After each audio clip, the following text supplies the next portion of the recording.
7e jour de l'Open de Vendée, ce samedi 5 octobre était marqué par les demi-finales. Ils sont 4 joueurs à se disputer 2 places pour la finale de dimanche. À 14h30, la première demi-finale simple offrait une confrontation aux allures de grand écart sur le papier. D'un côté, le Français Quentin Halys, 27 ans, tête de série numéro 1 et 100e au classement ATP. De l'autre, le Croate Dino Prizmic, 19 ans, 344e joueur mondial et qui a notamment éliminé Richard Gasquet en 8e de finale. Côté fraîcheur, avantage au tricolore qui a passé 4h40 sur le court depuis le début de ce tournoi contre près de 6h30 pour le Croate. Une fraîcheur qui semble bien être du côté de Quentin Halys, clinique en début de match. Dino Prizmic est plus brouillon. En face, le Français ne fait pas de cadeau et s'offre un double break, 5-0 après à peine 15 minutes. En dedans, le Croate de 19 ans a du mal à prendre le jeu à son compte. Halys mène les débats dans tous les compartiments du jeu. Après 21 minutes, le Français s'adjuge sans difficulté le premier set, 6-1. Le 344e joueur mondial doit réagir pour éviter la correctionnelle. Les intentions sont là pour Prizmic. En face, Halys reste expéditif sur sa mise en jeu. Si le natif de Split parvient à tenir l'échange, ce dernier semble parfois quelque peu gêné et se fait soigner par 2 fois. Une sorte de faux rythme s'installe entre les deux joueurs qui s'affrontaient pour la première fois sur le circuit.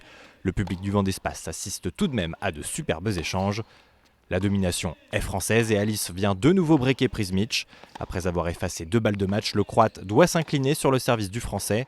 Après 1 h et 9 minutes de match, la tête de série numéro 1 conclut, 6-1, 6-4, avec une statistique épatante. Quentin Halys n'a concédé que 8 points sur sa mise en jeu pendant ce match.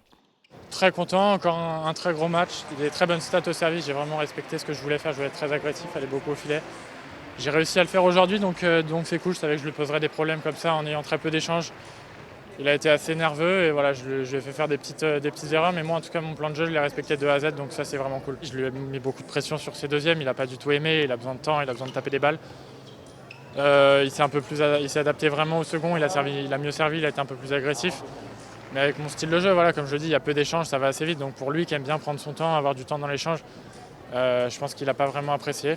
Donc voilà, c'était vraiment 2 styles de jeu complètement opposés aujourd'hui et je savais que celui qui allait imposer sa loi aurait plus de chances de gagner. Halys qualifié, c'est donc désormais une certitude. Cette 11e édition de l'Open de Vendée offrira une finale 100% française. Reste maintenant à savoir qui affrontera la tête de série numéro 1. Le dernier ticket se jouait entre d'un côté Lucas Pouille, 30 ans, 125e joueur mondial et tête de série numéro 4.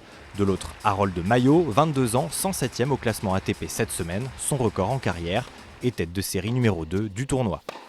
Dès l'entame, cette 2e demi-finale apparaît bien plus disputée que la précédente. Les 2 Français sont expéditifs sur leur mise en jeu respective. Le duel s'intensifie entre 2 bons frappeurs, également habiles dans leur couverture de terrain.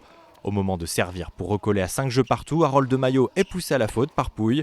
Sur sa 2e balle de break, le nordiste en profite et s'offre le premier set 6-4. L'intensité monte d'un cran dans une demi-finale parfois pas épargnée par des décisions d'arbitrage assez litigieuses. Les balles se font plus lourdes d'un côté comme de l'autre. Plus fébrile, le Messin craque de nouveau sur son service. Pouille confirme le break dans la foulée et mène 4-1.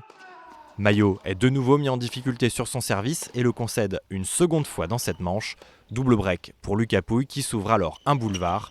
L'ex-10e joueur mondial ne tremble pas et plie le match 6-4, 6-1 en un peu plus d'1 heure de jeu. Je pense que je fais une très très grosse partie au service notamment. Je crois que je dois avoir qu'une balle de break à sauver.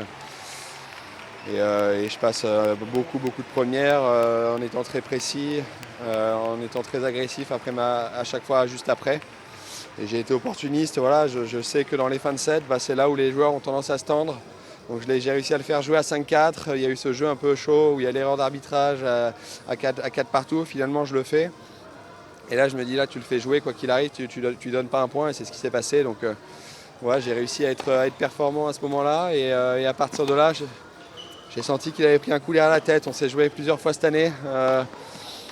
Je sais qu'il en avait marre de me jouer. Donc je savais que si j'arrivais à prendre le devant assez rapidement dans le début de 2e, il allait accuser le coup. Donc c'est ce qui s'est passé. Le public vendéen aura donc assisté à 2 demi-finales expéditives ce samedi avec 2h10 de temps de jeu cumulé. Demain, dimanche, la 11e édition de l'Open de Vendée tire sa révérence. Place au final, à suivre en direct sur TV Vendée.